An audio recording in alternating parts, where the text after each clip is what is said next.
राधे राधे दोस्तों, मैं रेणु कुमारी संपूर्ण हिंदी साहित्य में आपका स्वागत करती हूँ। आज हम रीतिकाल का अध्ययन करेंगे। इससे पहले की जो वीडियो हैं वो हमारी आदिकाल और भक्तिकाल को लेकर आई थी, जिन्हें हमने व्याख्या सहित पढ़ा था और उसके बाद हमने उसके जो महत्वपूर्ण प्रश्न हैं उन्हें भी हल किया था। अगर आपने मेरी वो वीडियो नहीं देखी हैं तो संपूर्ण हिंदी साहित्य चैनल पर जाकर उन्हें ज़रूर देखें और अपना कमेंट करके ज़रूर बताएं। रीतिकाल के बारे में आज हम पढ़ेंगे कि रीतिकाल की परिचयात्मक भूमिका क्या रही और रीतिकाल के जो उदय के कारण हैं वो क्या क्या रहे, और रीतिकाल के जल्द पतन के कारण क्या क्या थे, और इसके रीतिकाल के प्रवर्तक कौन कौन से कवि माने गए हैं, और ब्रज भाषा का जो स्वर्णकाल है वो कैसे है। इन सब के बारे में हम आज अध्ययन करेंगे। रीतिकाल की जो परिचयात्मक भूमिका है पहले हम उसे देखते हैं। जो तृतीय कालखंड है, हिंदी साहित्य का जो तृतीय कालखंड माना जाता है, जो कि 1700 से 1900 है, वह इसका समय सीमा इसकी रही है रीतिकाल की। इससे पहले रहे हैं आदिकाल, जो कि सबसे पहला काल है, फिर आता है भक्तिकाल और फिर आता है रीतिकाल। तो आज हम रीतिकाल को ही पढ़ेंगे। रीति शब्द का जो सर्वप्रथम उल्लेख है वो मिला हमें 8वीं शताब्दी में आचार्य वामन ने किया था और कहा विशिष्ट पद रचना रीति है। आचार्य वामन का क्या कहना था कि विशिष्ट पद रचना है वही रीति कहलाती है। संस्कृत काव्य शास्त्र में रीति शब्द का प्रयोग काव्य रचना की पद्धति के लिए हुआ है। जो काव्य शास्त्र में रीति शब्द का जो प्रयोग हुआ वो किसके लिए हुआ था कि काव्य रचना की जो पद्धति है उसके लिए रीति शब्द का प्रयोग किया गया। ये जो कथन है ये पूछा जाता है कई बार कि विशिष्ट पद रचना को रीति माना किसने, तो वामन ने माना। केशव दास ने क्या कहा? केशव दास ने रीति को कवि का स्वभाव कहा। और जॉर्ज ग्रियर्सन ने रीतिकालीन काव्य को रीति काव्य कहा था। जो रीतिकालीन जो काव्य था, रीतिकाल के समय जो लिखा गया उसको रीति काव्य कहा जॉर्ज ग्रियर्सन ने। डॉक्टर नगेंद्र क्या कहते हैं? रीतिकालीन काव्य को शुद्ध कविता की खोज कहा। नगेंद्र क्या कहते थे कि शुद्ध कविता की खोज है रीति। मार्कंडेय वाजपेयी क्या कहते हैं कि रीतिकालीन काव्य को गुंडेपन व सौदेपन की ओछी हरकत कहा। ये कथन देके कई बार पूछे गए तो इन्हें आप ध्यान से पढ़ना कि गुंडेपन व सौदेपन की ओछी हरकत कहने वाले कौन थे? मार्कंडेय वाजपेयी जी। शुद्ध कविता की खोज नगेंद्र ने कहा। काव्य रीति जॉर्ज ग्रियर्सन ने कहा था। और केशव दास ने कवि का स्वभाव कहा था। और विशिष्ट पद रचना रीति है, ये किसने कहा था? संस्कृत आचार्य वामन ने। आचार्य शुक्ल जी ने रीतिकालीन श्रृंगारिकता को मकर ध्वज की संज्ञा दी। शुक्ल जी ने क्या कहा इन्हें? इसे मकर ध्वज की संज्ञा दी इन्होंने। इस काल को ललित कलाओं का श्रृंगार काल कहा जाता है। श्रृंगार को सही कर लें, श्रृंगार काल कहा जाता है। जगन्नाथ दास रत्नाकर को रीतिकाल व आधुनिक काल का समन्वयक कवि कहा जाता है।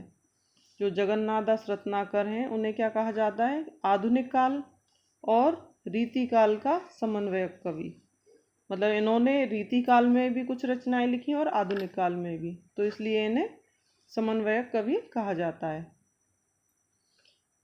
यह साहित्य आम जनता का साहित्य न होकर दरबारी संस्कृति का साहित्य है।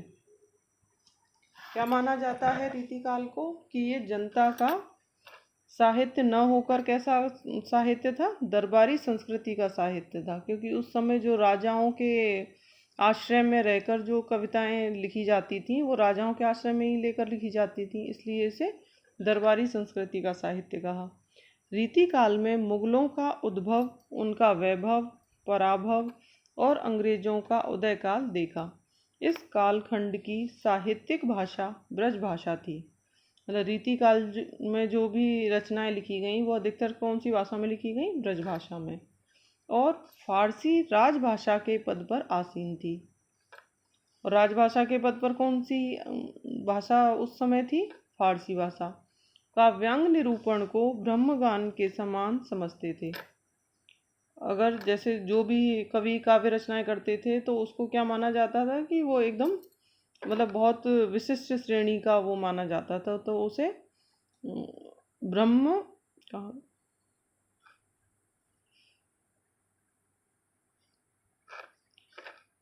फारसी राजभाषा के पद पर आसीन थी, काव्यांग निरूपण को ब्रह्मज्ञान के समान समझते थे। जैसे कि कोई विशिष्ट पद रचना करते थे उस समय तो उन्हें बहुत ही उच्च श्रेणी का समझा जाता था। ज़्यादातर लक्षण ग्रंथ लिखे गए, और उस समय जो रीतिकालीन जो साहित्य लिखा गया उस समय, तो वो अधिकतर लक्षण ग्रंथ ही लिखे गए थे, जिनका आधार संस्कृत के ग्रंथ रहे। और उनका आधार ग्रंथ क्या थे? जो संस्कृत में पहले जो रचनाएं लिखी गई उन्हीं को आधार बनाकर रीतिकाल में काव्य रचनाएं की गई थी। मुख्य रूप से मुक्तक शैली का प्रयोग किया गया था। इस काल में सतसई परंपरा का आविर्भाव हुआ। और जो सतसई परंपरा है उसका आविर्भाव कब से माना जाता है? ये प्रश्न पूछा जाए तो इसका उत्तर क्या होगा, बताइए? रीतिकाल। रीतिकाल में सतसई परंपरा का आविर्भाव हुआ था। रीतिकाल के विविध नामकरण। रीतिकाल के नामकरण क्या क्या रहे? आचार्य शुक्ल जी ने रीतिकाल को क्या कहा था? उत्तर मध्यकाल और रीतिकाल। ये नाम दिया किसने? आचार्य शुक्ल जी ने। जॉर्ज ग्रियर्सन ने क्या कहा? जॉर्ज ग्रियर्सन ने रीति काव्य या द आर्ट्स पोएटिका, ये इन्होंने नाम दिया। मिश्र बंधुओं ने क्या कहा था? रीतिकाल को अलंकृत काल नाम दिया था। विश्वनाथ प्रसाद मिश्र ने क्या नाम दिया? श्रृंगार काल। श्रृंगार को सही करें। रमाशंकर शुक्ल रसाल ने क्या कहा था? कलाकाल कहा था रीतिकाल को। और भागीरथ मिश्र ने रीति श्रृंगार काल नाम दिया। सर्वमान्य मत जो है वो शुक्ल जी का ही माना जाता है। इन्होंने इसको रीतिकाल व उत्तर मध्यकाल नाम दिया था, और रीतिकाल नाम से ही इसे बुलाया भी जाता है। तो रीतिकाल के जो प्रवर्तक थे वो कौन कौन थे? तो ये भी अलग अलग विद्वानों के अनुसार अलग अलग माने गए हैं। डॉक्टर नगेंद्र व श्याम सुंदर दास के अनुसार रीतिकाल का प्रवर्तक किसे माना जाता है? तो ये माना जाता है केशव दास को। और शुक्ल जी के अनुसार अगर पूछा जाए तो रीतिकाल का प्रवर्तक माना जाता है चिंतामणि को। और कालक्रम के अनुसार अगर पूछा जाए तो वो है कृपाराम। इनको रीतिकाल का प्रवर्तक माना जाता है।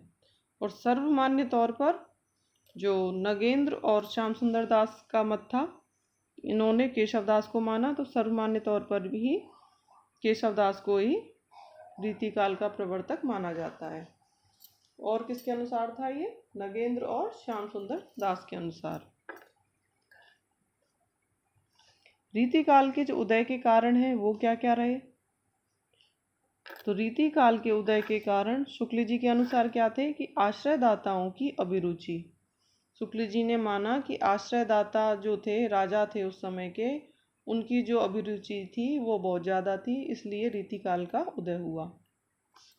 नगेंद्र क्या मानते हैं कि जीवन की बाह्य अभिव्यक्ति से निराशा, इन्होंने बाह्य अभिव्यक्ति से जो निराशा हुई उसी कारण ये काव्य रचनाएं की गई। तो इन्होंने नगेंद्र ने बाह्य अभिव्यक्ति से निराशा को माना। हजारी प्रसाद द्विवेदी क्या कहते हैं कि संस्कृत साहित्य की प्रेरणा व प्रभाव, जो संस्कृत साहित्य लिखा गया था उसी की प्रेरणा से और उसी के प्रभाव से रीतिकाल का उदय हुआ। अन्य कारण और कौन कौन से माने जाते हैं? अन्य कारणों में प्रेम की मांसलता, परिवेश में बदलाव, कवियों में स्थानांतरण और भक्ति काल की प्रतिक्रिया स्वरूप रीतिकाल का उदय माना जाता है। सर्वमान्य तौर पर देखा जाए तो हजारी प्रसाद द्विवेदी का मत अधिक उपयुक्त समझा जाता है। इन्होंने संस्कृत साहित्य की प्रेरणा व प्रभाव को रीतिकाल का उदय का कारण माना था, और सर्वमान्य तौर पर ही यही रीतिकाल का उदय का कारण माना जाता है। और रीतिकाल के जो जल्दी पतन के कारण क्या थे, क्योंकि रीतिकाल बहुत कम समय तक रहा था, जबकि और जो काल हैं, आदिकाल, भक्ति काल या कहें आधुनिक काल, ये बहुत लंबे समय तक रहे, जबकि रीतिकाल बहुत कम समय के लिए रहा। तो इसके जो जल्द पतन होने के कारण थे वो क्या क्या रहे? तो इसके जल्द पतन होने के कारण थे दरबारी संस्कृति व लोक कल्याण की उपेक्षा, ये एक कारण था इसके पतन का। एक था नारी के प्रति अतिशय प्रेम और कामुकता की भावना, ये भी इसके पतन का एक कारण रहा। राष्ट्रीय भावना की उपेक्षा की गई इसमें, या राष्ट्रीय भावना का इसमें अभाव रहा, ये भी एक कारण था। स्वांत सुखाय की प्रधानता इसमें रही। आश्रयदाताओं की प्रशंसा, कि जिसके आश्रय में मतलब जो कवि रहते थे वो उसी की प्रशंसा अधिक करते थे, ये भी एक पतन का कारण रहा इसके। अतिशयोक्तिपूर्ण कथन, जो इसमें काव्य रचनाएं की जाती थी उस समय, तो उसमें अतिशयता की बहुत अधिकता रहती थी, बहुत बढ़ा चढ़ाकर वर्णन कर दिया जाता था राजाओं का, तो ये भी रीतिकाल के जल्द पतन के कारण रहे। रीतिकाल की समय सीमा के बारे में अगर बात करें तो ये भी अलग अलग विद्वानों के अनुसार अलग अलग मत हैं इसमें भी। गुलाब राय के अनुसार देखते हैं। गुलाब राय ने विक्रम संवत 1700 से 1900 तक का जो समय था इसे माना, और शुक्ल और सर्वमान्य तौर पर भी इसे ही स्वीकार किया गया। जो रीतिकाल की समय सीमा है वो 1700 से 1900, ये विक्रम संवत में दिया जा रहा है। इस चीज़ को आप ज़रूर ध्यान दें, कई बार ये सन में दिया जाता है, ईस्वी में दिया जाता है, तो हम यहाँ पे गलती कर देते हैं, तो ये विक्रम संवत में दे रखा है। तो सर्वमान्य तौर पर यही इसका समय माना गया, 1700 से 1900 विक्रम संवत। डॉक्टर नगेंद्र के अनुसार, डॉक्टर नगेंद्र ने क्या माना, 1650 से 1850 ईस्वी, अब ये ईस्वी में आ गया। रीतिकाल की प्रथम व अंतिम रचना, रीतिकाल की जो प्रथम और अंतिम रचनाएं वो कौन कौन सी मानी गई? तो प्रथम रचना जो है रीतिकाल की मानी जाती है कौन सी? रसविलास, जो कि 1653 ईस्वी में लिखी गई, और ये किसने लिखी? चिंतामणि ने लिखी। अंतिम रचना की बात की जाए तो वो है रसरंग, जो कि 1833 में लिखी गई, और इसके रचनाकार कौन थे? ग्वाल कवि की ये रचना है। तो प्रथम रचना में क्या नाम आएगा? रसविलास, और अंतिम रचना है रसरंग, दोनों ही रस से शुरू होती हैं। और किसकी पूछी जा रही है? रीतिकाल की, तो आप र से ये ध्यान रख सकते हैं। रसविलास तो है पहली रचना, और रसरंग है अंतिम रचना। और इनके जो रचनाकार हैं उन्हें भी आप ध्यान रखें, चिंतामणि की है रसविलास और ग्वाल कवि की है रसरंग। रीतिकाल ब्रज भाषा का स्वर्णकाल कैसे था? इस कालखंड में उच्च स्तरीय शुद्ध परिमार्जित साहित्यिक ब्रज भाषा का प्रयोग हुआ। शेष कालखंडों में इस प्रकार की उच्च स्तरीय ब्रज भाषा का प्रयोग नहीं हुआ, अतः रीतिकाल ही ब्रज भाषा का स्वर्णकाल है। जो ब्रज भाषा में जो साहित्य लिखा गया था इस समय, वो बहुत ही उच्च स्तर का था, इसलिए इसे ब्रज भाषा का स्वर्णकाल कहा जाता है। रीतिकालीन जो आचार्य हैं, आचार्यों की श्रेणी है, उसमें कौन कौन आते हैं? आचार्य किसे कहा जाता है? तो पहले आते हैं उद्भावक आचार्य। उद्भावक आचार्य कौन होते हैं? जिन्होंने किसी नवीन मत की उद्भावना की हो, जिन्होंने मतलब कोई नवीन मत को उसमें लाया हो, सबके सामने लाया हो, उद्भावना की हो जिन्होंने, तो उनको तो बोलते हैं उद्भावक आचार्य। दूसरे कौन से होते हैं? एक होते हैं व्याख्यात आचार्य। ये कौन होते हैं? जिन्होंने स्थापित जो मत होता है उसकी व्याख्या की हो, नाम से ही पता चल रहा है व्याख्यात आचार्य, जिन्होंने स्थापित मत की व्याख्या की हो। और उद्भावक आचार्य, जिन्होंने किसी नवीन मत की उद्भावना की हो, मतलब नवीन मत को सभी के सामने लाए हों। तीसरे आते हैं कवि शिक्षक आचार्य, जिन्होंने हृदय की सरस मनोवृत्तियों के आधार पर काव्य लेखन किया, रीतिकालीन आचार्य इसी श्रेणी के आचार्य हैं।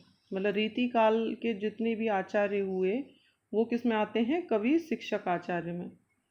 तो ये कौन होते हैं? जिन्होंने हृदय की सरस मनोवृत्तियों के आधार पर, जो उनके हृदय में जो कुछ भी चल रहा होता है उसे अपने काव्य लेखन के जरिए से सबके सामने लाना। तो ये आते हैं किसमें? कवि शिक्षक आचार्य श्रेणी में। तो इस तरह से ये 3 प्रकार के आचार्य होते हैं: उद्भावक आचार्य, व्याख्यात आचार्य और कवि शिक्षक आचार्य। और जो रीतिकालीन आचार्य हैं वो तीसरी श्रेणी के अंतर्गत आते हैं। रीतिकाल का जो वर्गीकरण है वो किस प्रकार है? रीतिकाल का वर्गीकरण 3 प्रकार से किया गया है। कैसे कैसे? कि एक होते हैं रीतिबद्ध कवि, जो कि नियमों में बंधकर काव्य रचना करने वाले होते हैं। इनमें नाम आता है केशवदास का, भूषण का, चिंतामणि त्रिपाठी का, देव का, मतीराम का, भिखारी दास का, बैनी प्रवीण का, विक्रमादित्य का और लाल कवि का। तो इस तरह से ये रीतिबद्ध कवियों में नाम आते हैं किनके? जिन्होंने नियमों में बंधकर काव्य रचनाएं की थी। दूसरे आते हैं रीति सिद्ध कवि। इसमें रीति का ज्ञान था लेकिन प्रयोग नहीं किया गया। मतलब इनको ज्ञान तो था रीति का, पर इन्होंने इसका अपने काव्य में प्रयोग नहीं किया था। और जबकि जो रीतिबद्ध थे वो नियमों में बंधकर ही काव्य रचना करते थे, चाहे कुछ भी हो जाए। जबकि ये इन्हें ज्ञान तो था पर इसका प्रयोग जरूरी नहीं समझते थे अपने काव्य में। तो इसमें हृदय की स्वतंत्र प्रवृत्तियों के आधार पर काव्य लेखन किया गया था। इसमें एक नाम आता है सबसे पहला बिहारी। इन्होंने बिहारी सबसे कह सकते हैं कि रीति सिद्ध कवियों में एक नाम आता है बिहारी का ही। एक आते हैं फिर रीति मुक्त कवि। इन्होंने नियमों से मुक्त होकर काव्य रचना करने वाले कवि थे ये। इनमें नाम है घनानंद का, बोधा का, आलम का और ठाकुर का। तो इस तरह से ये 3 श्रेणियां हमारी हुई: रीतिबद्ध कवि, रीति सिद्ध कवि और रीति मुक्त कवि। अब हम इन्हें विस्तार से पढ़ेंगे। रीतिबद्ध कवियों में पहला नाम है केशवदास का। तो केशवदास का जो जन्म है वो कब हुआ? 1555 ईस्वी में, और ये एक ब्राह्मण कुल में जन्मे थे। इनकी मृत्यु हुई 1617 ईस्वी में। इनका जो उपनाम है वो कई बार पूछा गया है। तो इनका उपनाम आता है वेदांती मिश्र। ये निम्बार्क संप्रदाय से संबंधित थे और नगेंद्र के अनुसार ये रीतिकाल के प्रवर्तक माने जाते हैं। नगेंद्र का मानना है कि ये रीतिकाल के प्रवर्तक थे। कौन? केशवदास।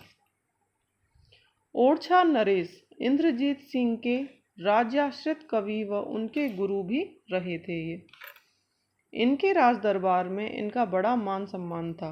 इन्हें अनेक गांव भेंट किए गए थे। साहित्य प्रेमी और कला प्रेमी थे। इंद्रजीत सिंह के दरबार में 6 वेश्याएं थीं, जिनमें से एक का नाम राय प्रवीण था, जिनके प्रति केशव का विशेष आकर्षण था। सूरदास और तुलसीदास के बाद सर्वाधिक प्रतिभाशाली जिनके बारे में कहा जाता है, क्या कहा जाता है? सूर सूर तुलसी ससी उडगन केशवदास। मतलब सूरदास और तुलसीदास के बाद अगर नाम लिया जाता है सबसे प्रतिभाशाली कवियों में, तो वो कौन है? केशवदास। और ये पंक्ति भी पूछ ली जाती है नाम देके कि ये किसके बारे में, तो ये केशवदास के बारे में कही गई। आचार्य शुक्ल के अनुसार केशवदास को कवि हृदय नहीं मिला, इसी कारण वे कठिन काव्य के प्रेत कहे जाते हैं। जो केशवदास हैं उन्होंने जो काव्य रचनाएं की उसमें बहुत ही कठिन शब्दावली का प्रयोग किया था। इसीलिए शुक्ल जी ने जो उनका काव्य है उसको क्या कहा था? उनके काव्य को कठिन काव्य के प्रेत की संज्ञा दी थी। ये कथन बहुत बार पूछा गया है कि केशवदास को कवि हृदय नहीं मिला, इसी कारण वे कठिन काव्य के प्रेत कहे जाते हैं। तो ये किसका कथन था? आचार्य शुक्ल जी का।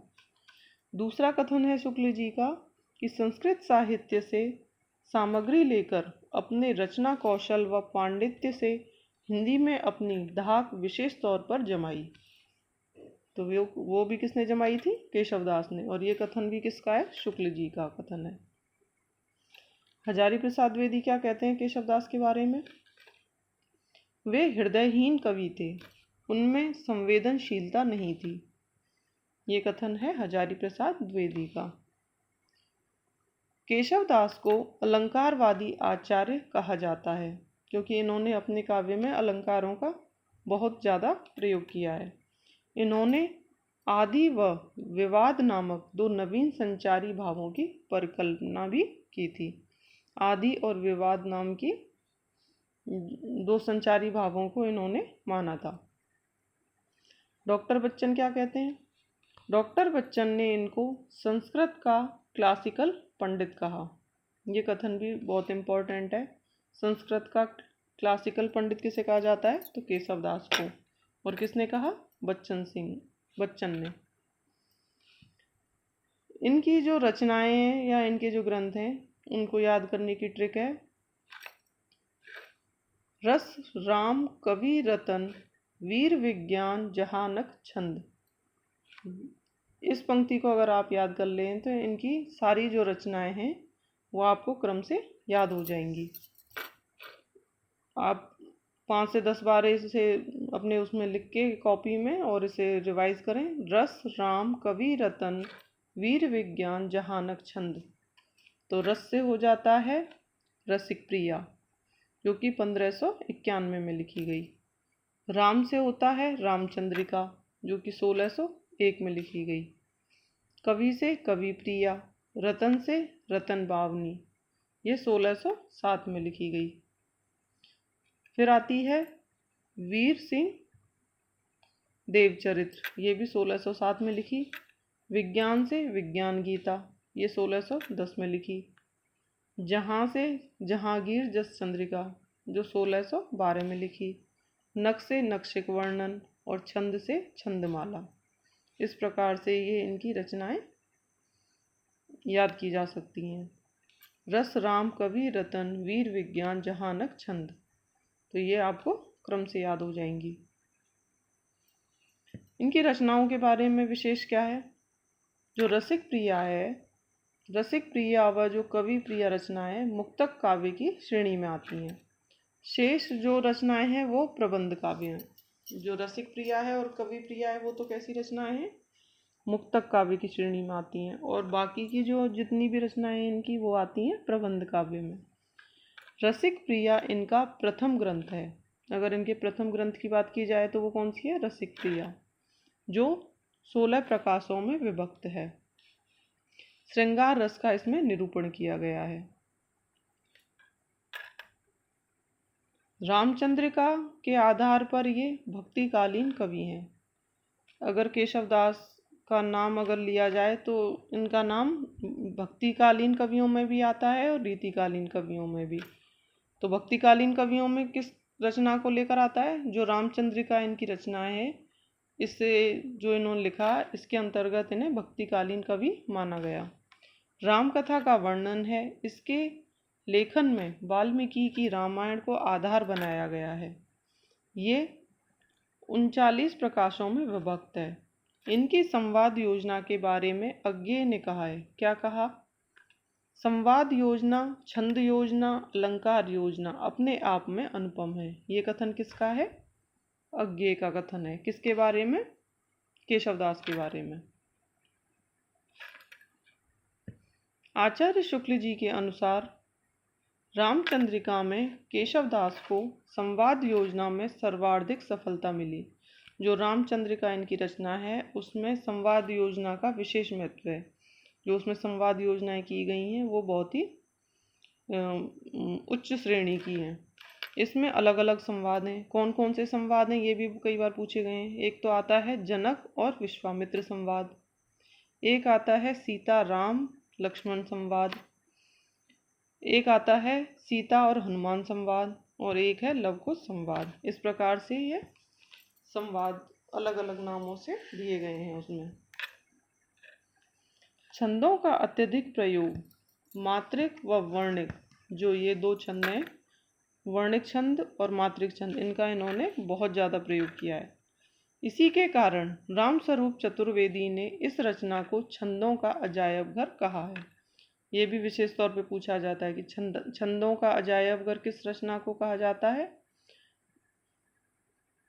तो वो कौन सी है इनकी, रामचंद्रिका। कुछ विद्वान इस रचना की छंदों का पिटोरा भी कहते हैं, तो कुछ छंदकोश भी कहते हैं। जो ये रचना है इसमें छंदों का अत्यधिक प्रयोग होने के कारण इसे छंदों का अजायब घर, छंदों का पिटोरा और छंदकोश भी कहते हैं। अगर छंदों का अजायब घर पूछा जाए तो ये किसने कहा था, रामस्वरूप चतुर्वेदी ने। कवि प्रिया के बारे में बात की जाए तो ये 16 प्रवाहों में विभक्त है। इसके आधार पर ये अलंकारवादी कहे जाते हैं। इसमें अलंकारों का अत्यधिक प्रयोग किया गया है, तो इन्हें अलंकारवादी भी कहा गया है। यह ग्रंथ रसिक जनों को तृप्त करने के लिए लिखा गया था। इसकी एक पंक्ति है, यद्यपि सुजाति सुलक्षणी सुवरन सरस सर्वेश भूषण विनुन विराजती कविता वनिता मित्र। ये जो पंक्ति देके पूछ लिया जाता है, ये किसकी पंक्ति है, केशवदास की। और कौन से ग्रंथ से ली गई है ये कवि प्रिया की पंक्ति है। बात करें रतन बावनी की, तो इसमें इंद्रजीत सिंह के छोटे भाई रतन सिंह की वीरता का वर्णन है। वीर सिंह देव चरित्र में इंद्रजीत सिंह की वीरता का वर्णन है। जो रतन बावनी है उसमें तो किसका वर्णन है, इंद्रजीत सिंह का जो छोटा भाई है रतन सिंह, उसकी वीरता का वर्णन है। और जो इनकी दूसरी रचना है वीर सिंह देवचरित, इसमें इंद्रजीत सिंह है उसी की वीरता का वर्णन है, जो 33 प्रकाशों में विभक्त है। विज्ञान गीता में क्या है, इनका आध्यात्मिक ग्रंथ है। विज्ञान गीता कैसा ग्रंथ है, आध्यात्मिक ग्रंथ, जो कि 21 प्रवाहों में विभक्त है। बात करें जहांगीर जस चंद्रिका की, तो इसमें जहांगीर की यश और कीर्ति का वर्णन किया गया है। नक्षिक वर्णन में इसमें राधा के विभिन्न अंगों का वर्णन किया है। अंतिम रचना है इनकी छंदमाला। इसमें मूलतः छंद शास्त्र का ये ग्रंथ है, जिसमें छंदों के लिए एक पुस्तक तैयार करना प्रमुख उद्देश्य है। छंदों के लिए एक अलग ही पुस्तक तैयार की गई थी, छंदमाला।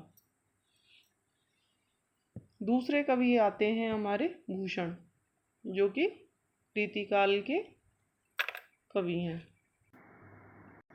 रीतिबद्ध कवियों में भूषण दूसरे नंबर पर आते हैं। इनका जो जीवन काल है वो रहा 1613 से 1715 ईस्वी तक। ये मतीराम जटाशंकर चिंतामणि के भाई थे। जो मतीराम जटाशंकर चिंतामणि थे उन्हीं के भाई हैं। जीवन के प्रारंभ में औरंगजेब के दरबार में रहे। इनका जो वास्तविक नाम है वो क्या था, घनश्याम। चित्रकूट के राजा रुद्रशाह सोलंकी ने इनको भूषण की उपाधि दी थी। इनका जो नाम था खुद का वो था घनश्याम, पर जो भूषण की जो उपाधि थी वो किसने दी थी, चित्रकूट के राजा रुद्रशाह सोलंकी ने। तो इन्हें भूषण नाम से ही बुलाया जाता है। वीर रस व ओज गुण की रचनाओं का कार्य करने के कारण इन्हें रीतिकाल का राष्ट्रकवि भी कहा जाता है। राष्ट्रकवि की बात की जाए तो वो कौन है वैसे, मैथिली शरण गुप्त। अगर रीतिकाल का राष्ट्रकवि अगर पूछा जाए तो वो किसको माना जाता है, भूषण जी को। नगेंद्र ने इनको रीतिकाल का विलक्षण कवि कहा है। ये कथन पूछ लिए जाते हैं, रीतिकाल का विलक्षण कवि कौन है, तो वो कौन है, भूषण। और किसने कहा, नगेंद्र ने। क्यों कहा जाता है पर इन्हें, उन्होंने श्रृंगार रस के स्थान पर वीर रस का प्रयोग अपनी रचनाओं में किया था। मतलब श्रृंगार रस के स्थान पर वीर रस का अधिक प्रयोग किया है इन्होंने, तभी तो इनको रीतिकाल का राष्ट्रकवि कहा जाता है। आचार्य शुक्ल के अनुसार, आचार्य शुक्ल क्या कहते हैं इनके बारे में, ये हिंदू जाति के प्रतिनिधि कवि कहे जाते हैं। ये 2 हिंदू राजाओं के सानिध्य में रहे। जो 2 हिंदू राजा थे उनके सानिध्य में रहे थे। एक कौन थे? छत्रसाल, जिनके बारे में छत्रसाल दशक लिखा गया। इसमें छत्रसाल की वीरता का वर्णन है। एक राजा तो ये थे और दूसरे थे महाराज शिवाजी, जिनके बारे में इन्होंने शिवराज भूषण और शिवा बावनी रचना लिखी। शिवा बावनी में शिवाजी की वीरता का वर्णन किया गया है। तो इस प्रकार से भूषण ने 2 राजाओं के सानिध्य में ये रहकर रचनाएं लिखी। प्रसिद्ध पंक्तियां इनकी कौन कौन सी हैं? पहली पंक्ति आती है, तेज तम अंश पर कान जिमी कंस पर, त्यों मलेच्छ वंश पर शेर शिव राज है। तो ये शिवाजी के बारे में इन्होंने पंक्तियां लिखी थी। ये पंक्तियां भूषण ने 52 बार शिवाजी को सुनाई थी। यही जो पंक्तियां दी गई हैं ये इन्होंने कितनी बार सुनाई? 52 बार। जिस पर प्रसन्नचित होकर इन्होंने भूषण को 52 गांव, 52 लाख रुपए और 52 हाथी दान में दिए। इस बात का उल्लेख मिलता है। ये जो पंक्तियां हैं ये मतलब उनको इतनी अच्छी लगी कि उन्होंने 52 गांव, 52 लाख रुपए और 52 हाथी इनको दान में दिए थे। दूसरी पंक्ति आती है इनकी, 3 बेर खाती थी वो 3 बेर खाती है। ये भी किसकी पंक्ति है? भूषण की। 3 बेर से मतलब 3 बार खाती थी और 3 बेर खाती थी। मतलब बेर एक कह सकते हैं कि जंगली फल, और 3 बेर मतलब 3 बार। ये इनकी प्रसिद्ध पंक्तियां हैं।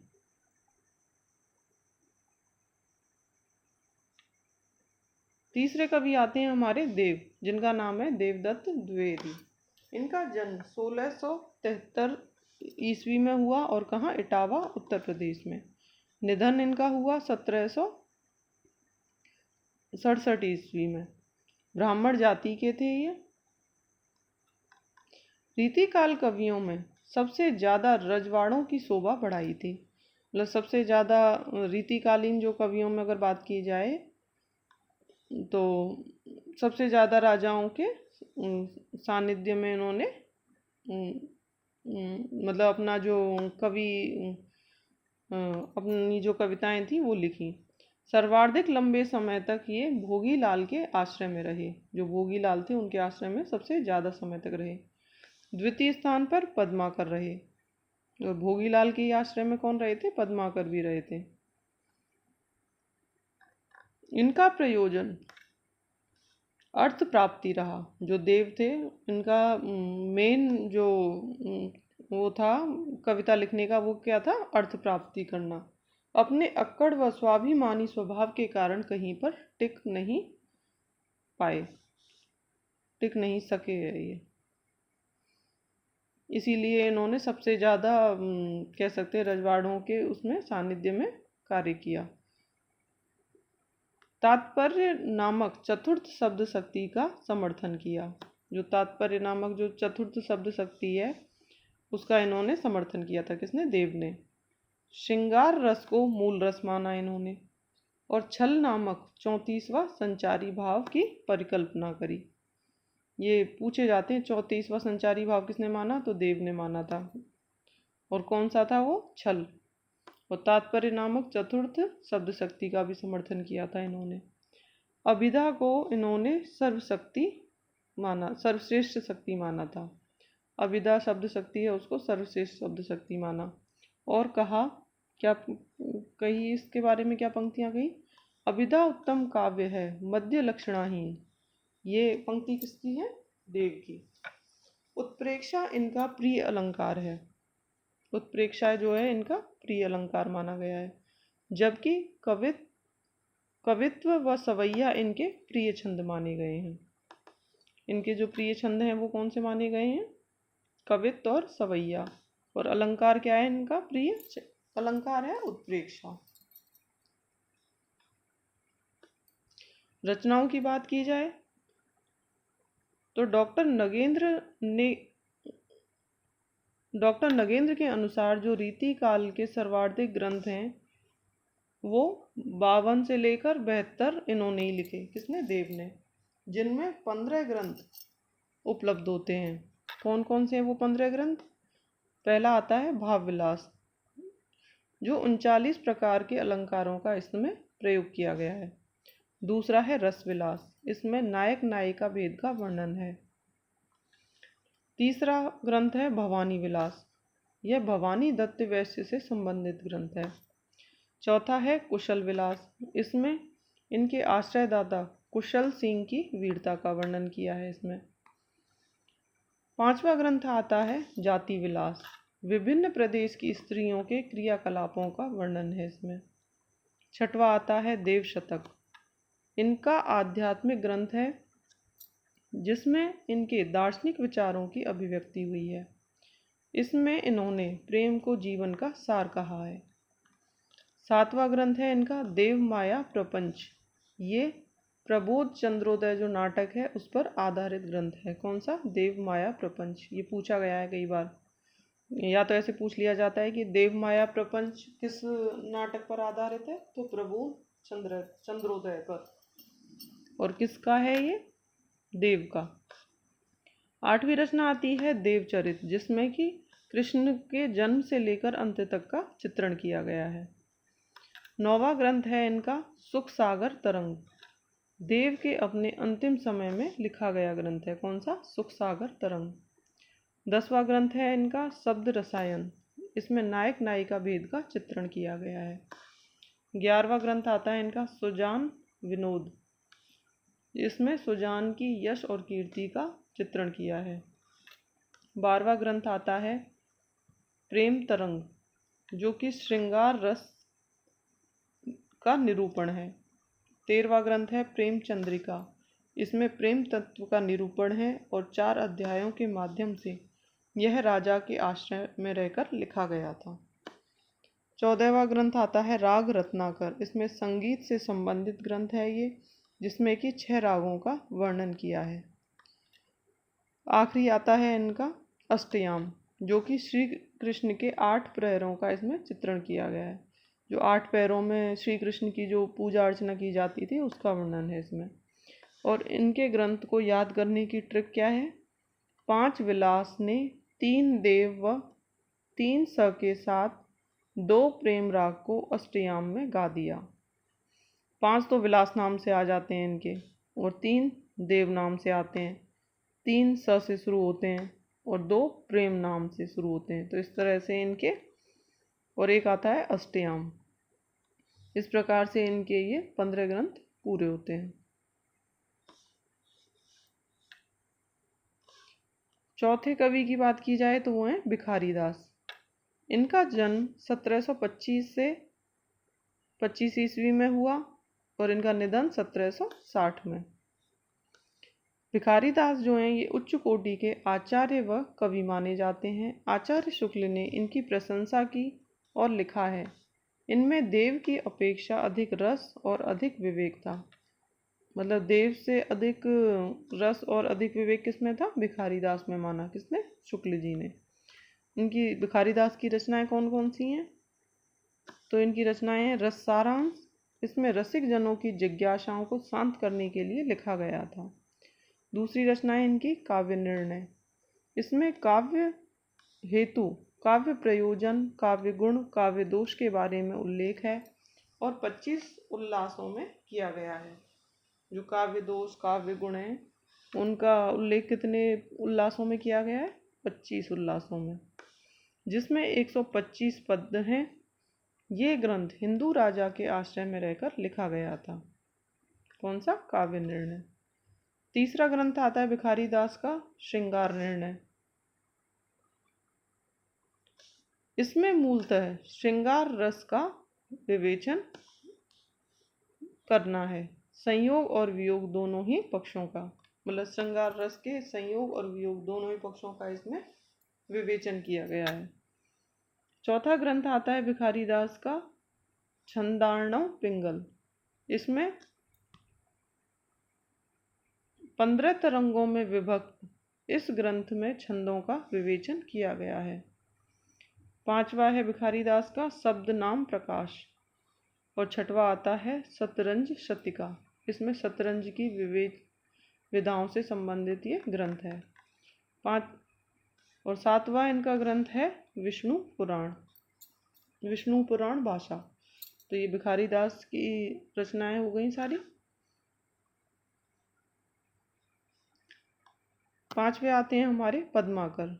रीतिकालीन जो साहित्य है उसमें 5वां नाम आता है। ये रीतिबद्ध कवियों के बारे में चर्चा की जा रही है। तो ये हैं 5वें हैं पद्माकर। इनका जन्म 1753 से और इनका जो मृत्यु है वो है 1833 में हुई। देव के बाद सर्वाधिक राजा रजवाड़ाओं की शोभा इन्होंने बढ़ाई। सबसे ज़्यादा तो कौन नाम आता है? देव का। और दूसरे नंबर पर कौन है? पद्माकर, जो सबसे ज़्यादा राजाओं के आश्रय में रहे। इनका प्रिय अलंकार अनुप्रास रहा। इनके काव्य में भक्ति, नीति और वीरता की त्रिवेणी स्पष्ट दिखाई देती है। मतलब इन्होंने जो अपनी काव्य रचनाएं की उसमें भक्ति के भी, नीति के भी और वीरता के भी पद उल्लिखित किए गए हैं। भक्ति, नीति और श्रृंगार की जो त्रिवेणी है वो बिहारी के काव्य में है। श्रृंगार को सही करें। भक्ति, नीति और वीरता की बात की जाए तो उसमें नाम आता है पद्माकर का। और भक्ति, नीति और श्रृंगार का त्रिवेणी पूछी जाए तो वो है बिहारी। तो बस एक ही अंतर है इसमें, वीरता वाले में तो आएंगे पद्माकर और श्रृंगार वाले में आएंगे बिहारी। इनको कवि शिरोमणि की उपाधि दी किसने? जयपुर नरेश प्रताप सिंह ने। किसकी? कवि शिरोमणि की। पद्माकर की जो प्रमुख रचनाएं हैं वो कौन कौन सी हैं? तो पहली रचना आती है इनकी हिम्मत बहादुर। इसमें अवध की सेना और बड़े अधिकारी हिम्मत बहादुर की वीरता का वर्णन है। दूसरी रचना है पद्माकर की प्रताप शाही विरुदावली। इसमें जयपुर नरेश की वीरता का वर्णन किया गया है। और तीसरी रचना है पद्माकर की जगत विनोद। इसमें जगत सिंह की वीरता का वर्णन है। चौथी रचना आती है पद्माभरण।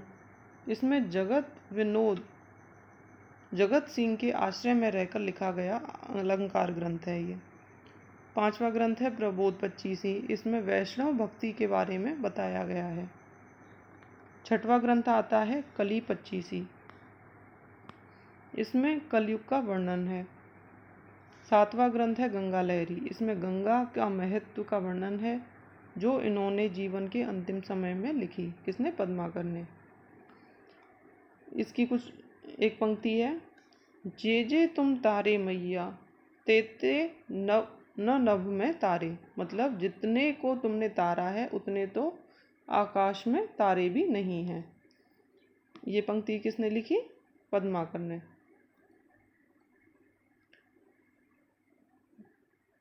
छठवें आते हैं मतीराम। इनका जन्म 1604 ईस्वी में हुआ, जहाँ जटाशंकर, भूषण और चिंतामणि का हुआ था। तो आप कमेंट करके बताएंगे कहाँ पे हुआ था। इसी में आ गया वैसे तो, तिकवापुर कानपुर में। ये बूंदी नरेश हाड़ा के यहाँ सर्वाधिक लंबे समय तक रहे। शुक्ल जी ने इनके दोहों की तुलना समरसता के आधार पर बिहारी से करते हुए कहा है। क्या कहा है? मतीराम के दोहे बिहारी के टक्कर के हैं। मतीराम के जो दोहे हैं वो किसके टक्कर के हैं? बिहारी के। तो ये किसका कथन है? शुक्ल जी का। ग्रंथ की बात की जाए मतीराम के तो उनके ग्रंथ हैं मंजरी, जो 1619 में लिखा गया और जहांगीर की यश और कीर्ति का इसमें वर्णन है। दूसरा ग्रंथ है इनका रसराज, जो कि 1663 में लिखा गया। इसमें नायक नायिका भेद का वर्णन है। यह रचना रसिक जनों का कंठहार कहलाती है।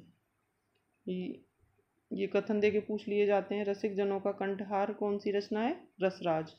और ये किसकी रचना है? बताइए। ये रचना है मतीराम की। सुकुमार भावों की अभिव्यक्ति है। इसका प्रारंभ श्रृंगार रस की इन पंक्तियों से होता है। इसकी जो पंक्तियां हैं वो कौन सी हैं? कुंदन को रंग फीको लागे। ये किस काव्य की पंक्ति है? रसराज की। कुंदन को रस फीको लागे मतीराम की रचना है रसराज, उसकी ये पंक्ति है। तीसरी रचना आती है मतीराम की ललित ललाम, जो कि 1664 में लिखी और सुकुमार बुद्धि के पाठकों के लिए उपयोगी है। इसमें अलंकारों के बारे में वर्णन है। मतीराम सतसई जो कि 1683 में लिखी गई, मूल रूप से नीति व श्रृंगार की दोहें हैं इसमें। 5वीं रचना आती है अलंकार पंचासिका जो कि 1690 में लिखी, और इसमें भी अलंकार निरूपण से संबंधित रचना है। 6वीं आती है बृहत कौमुदी। यह स्वरूप सिंह बुंदेला के आश्रय में रहकर लिखी गई, मुख्य रूप से छंदों का वर्णन है इसमें। ये छंदों हैं यहाँ पे। 7वीं रचना है इनकी साहित्य सार। इसमें नायक नायिका भेद का चित्रण किया गया है। 7वें कवि आते हैं हमारे चिंतामणि त्रिपाठी। इनका जन्म 1600 ईस्वी में हुआ।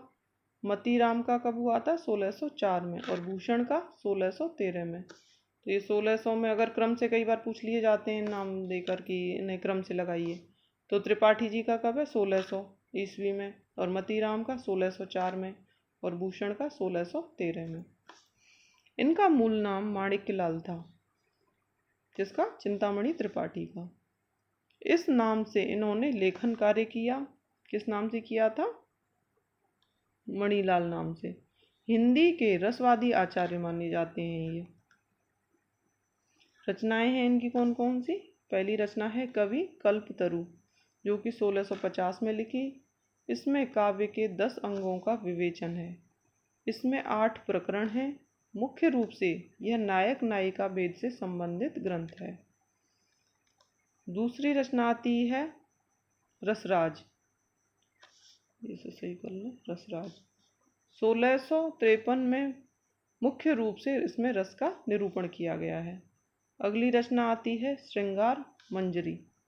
इसमें मूलतः श्रृंगार रस का वर्णन किया है। अगली रचना है छंद विचार पिंगल। इसमें छंदों का वर्णन है। और आखिरी रचना है इनकी भाव प्रकाश।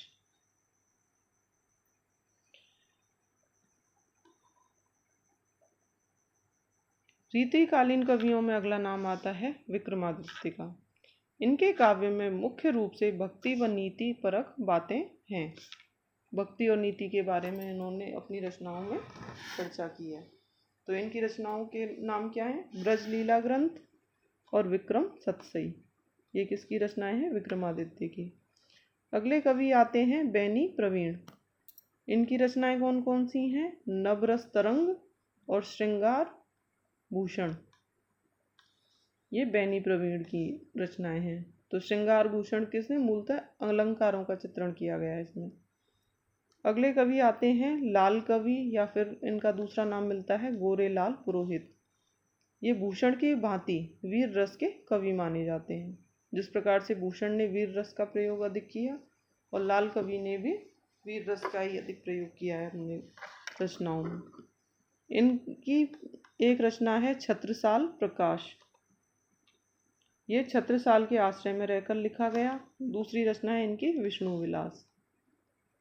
अगले कवि हैं हमारे उजियारे कवि, जो कि जिनकी रचनाएं कौन कौन सी हैं? जुगल विलास, रसिक शिरोमणि, रस विलास, अंग दर्पण। जो अंग दर्पण है इनकी प्रसिद्धि का आधार है, और ये मूलतः श्रृंगार परक रचना है इनकी। इस प्रकार से हमारे जो रीतिबद्ध कवि हैं वो पूरे होते हैं। अब वीडियो बहुत ज़्यादा लंबा हो जाएगा, तो अब हम दूसरे वीडियो में लेके आएंगे, जिसमें कि हम रीति सिद्ध कवि और रीति मुक्त कवियों के बारे में पढ़ेंगे। आपको मेरा प्रयास कैसा लगता है ये कमेंट करके ज़रूर बताएं, और संपूर्ण हिंदी साहित्य को अपना प्यार दें, और वीडियो को लाइक करना ना भूलें। धन्यवाद दोस्तों। राधे राधे।